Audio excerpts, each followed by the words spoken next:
ভাই রে ভাই, আজকে তো মজার একটা রান্না করব, তো ভাবলাম তোমাদের সাথে একটু ভিডিওটা শেয়ার করি। প্রথমে একটা টিফিন কৌটো নিলাম, এই ধরনের টিফিন কৌটো সবার ঘরেই থাকে।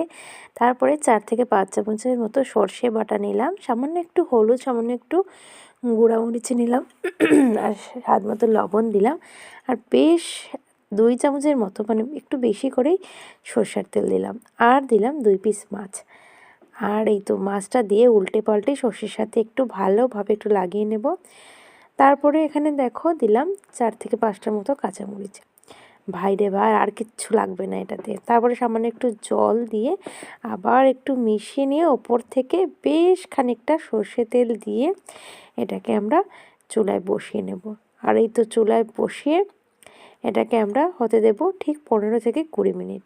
আর এই তো 15 থেকে 20 মিনিট পর একদম ঠান্ডা হওয়ার পর আমি নামিয়ে দেখাচ্ছি।